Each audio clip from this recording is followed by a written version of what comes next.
कि नक्सलवाद का मूल कारण विकास की डिमांड नहीं है, एक आइडियोलॉजी है। जिस आइडियोलॉजी को अपने राष्ट्रपति पद का चुनाव जीतने के लिए 1970 से इंदिरा जी ने स्वीकार कर लिया।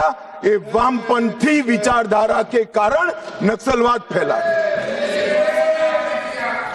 मान्यवर प्रधानमंत्री मनमोहन सिंह जी ने पूरे देश के सामने स्वीकारा था कि कश्मीर और नॉर्थ ईस्ट की तुलना में भी देश की आंतरिक सुरक्षा की सबसे बड़ी समस्या हथियारी माओवादी, मगर कुछ नहीं हुआ।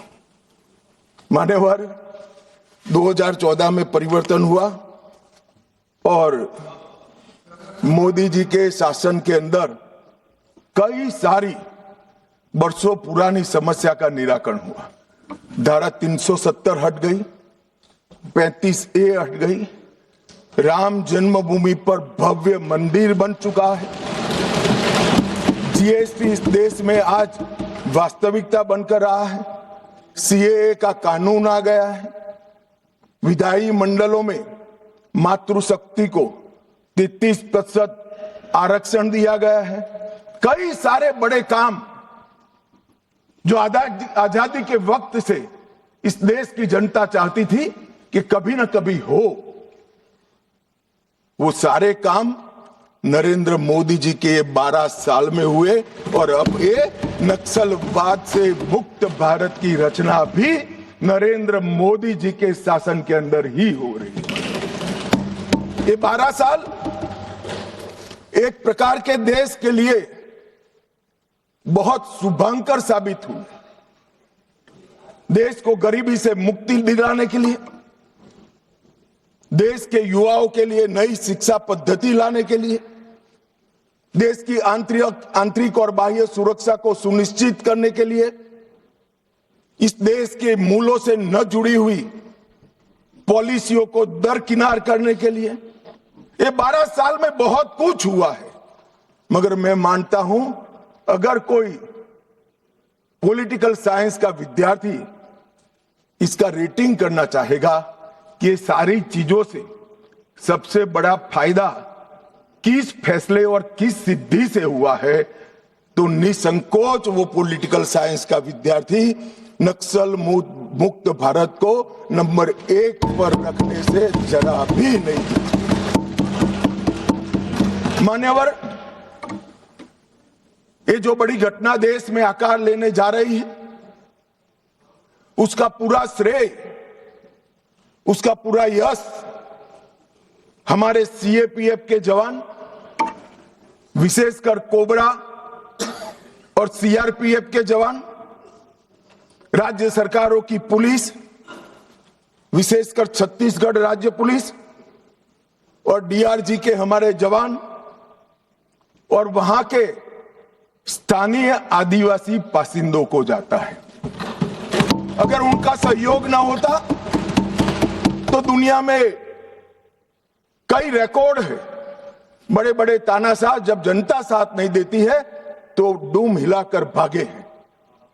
मगर यहां पर आज वामपंथी उग्रवाद समाप्त होने जा रहा है, इसमें जनता का भी बड़ा साथ है। और आज मैं फिर से एक बार इस चर्चा की शुरुआत में जो हजारों युवा मारे गए, जो सिक्योरिटी फोर्सेस के जवान शहीद हो गए, जिन्होंने अपना सर्वस्व इस देश की आंतरिक सुरक्षा के लिए बलिदान कर दिया, वो सभी को मन पूर्वक पूरे सदन की ओर से विनम्र श्रद्धांजलि देकर उसको एक्नॉलेज करना चाहता हूं। मान्यवर, ये जो विचारधारा है इसका विकास से कोई लेन देन नहीं, विकास के मांग से भी कोई लेन देन नहीं। ये विचारधारा कौन सी है? क्या है माओवादी विचारधारा? इसका ध्रुव वाक्य क्या है? जब हम आजाद हुए हमने कहा सत्यमेव जयते, सत्य का हमेशा विजय हो, विजय होता है। इनका ध्रुव वाक्य क्या है? कि सत्ता बंदूक की नली से निकलती है। ये इनका ध्रुव वाक्य है और वहां सत्ता शब्द का बहुत महत्वपूर्ण स्थान है। ये विकास के लिए नहीं है, अपने आइडियोलॉजी के अस्तित्व के लिए है, अपने आइडियोलॉजी के विचार विजय के लिए है और आइडियोलॉजी को भोले भाले आदिवासियों में स्प्रेड कर कर सत्ता हासिल करने के लिए। यहां कोई विकास की बात नहीं है, इनका लोकतंत्र पर कोई विश्वास नहीं है। यहां ढेर सारे लोग, मैं नाम देना नहीं चाहता, मैं सुन रहा था 3 घंटे से कह रहे हैं कि अन्याय है तो अन्याय के खिलाफ लड़ रहे हैं। भाई लड़ने का तरीका क्या है? हम अंग्रेजों के शासन में नहीं रह रहे हैं। कुछ लोगों ने भगत सिंह जी और बिरसा मुंडा से कंपैरिजन कर दिया। क्या हिमाकत कर रहे हैं? शहीद भगत सिंह और बिरसा मुंडा, भगवान बिरसा मुंडा जो अंग्रेजों के सामने लड़े, वो संविधान तोड़कर हाथ में हथियार लेकर निर्दोषों की हत्या करने वालों लोगों के साथ आप इसका कंपैरिजन कर रहे हैं? मान्यवर, राजनीतिक स्वार्थ से ऐसे विषयों में ऊपर उठ जाना चाहिए। यही विचारधारा कहती है दीर्घकालीन युद्ध ही हमारी विचारधारा को फैला सकता है। उनको अपनों का भी खून बहाने से कोई परहेज नहीं। और उनके आदर्श देखिए साहब, 10,000 साल के हमारे उपलब्ध इतिहास में कितने आइडियल आदर्श पुरुष, स्त्री, युवा हुए, एक बहुत बड़ा लिस्ट बन सकता है। इन्होंने तिलका मांझी को अपना आइडियल नहीं समझा, भगवान बिरसा मुंडा, भगत सिंह जी या सुभाष बाबू को अपना आइडियल नहीं समझा। इन्होंने आदर्श किसको कहा? माओ को कहा, चीन का। ये आदर्श तय करने में भी फॉरेन से इंपोर्ट करते हैं। मान्यवर, बस्तर का सिलेक्शन क्यों हुआ? एक कार्यक्रम था भारत मंडपम में, बस्तर क्षेत्र से जो अच्छी शिक्षा दीक्षा प्राप्त करे थे ऐसे युवाओं के साथ मेरा इंटरेक्शन था। तो मेरे नाश्ते के टेबल पर एक बच्ची बैठी थी। उसने कहा कि साहब आप बता सकते हैं कि माओवादियों ने, नक्सलाइटों ने हमारे बस्तर को ही क्यों चुना? मान्यवर, इस विषय को मैं जरा डिटेल बताना चाहता हूं। हम सब जानते हैं कि सन 47 में जब हम आजाद हुए, संसाधन बहुत कम थे। एक लंबी गुलामी के कालखंड को समाप्त कर कर हम आजाद हुए थे। देश के अंदर विकास का नामो निशान नहीं था। दशकों तक, लगभग 2 सदी तक इस देश को गुलामी में लूटा गया। जब नया राज्य बना तो राज्य की पहुंच कुछ क्षेत्रों में सीमित रहेगी, थी ही नहीं, बढ़ानी थी। ये तो समय जाते जाते बढ़ेगी।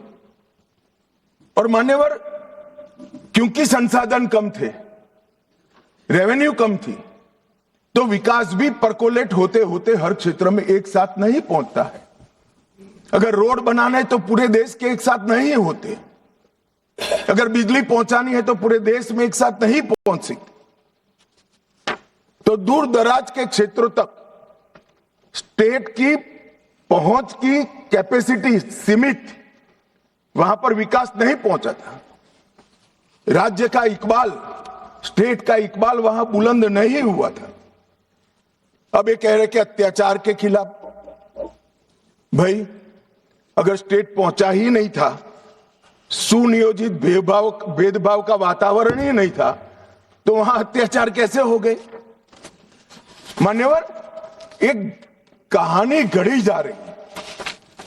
सच्चाई ये है कि इन्होंने पूरे रेड कॉरिडोर को इसलिए चुना था क्योंकि वहां स्टेट की पहुंच कम थी।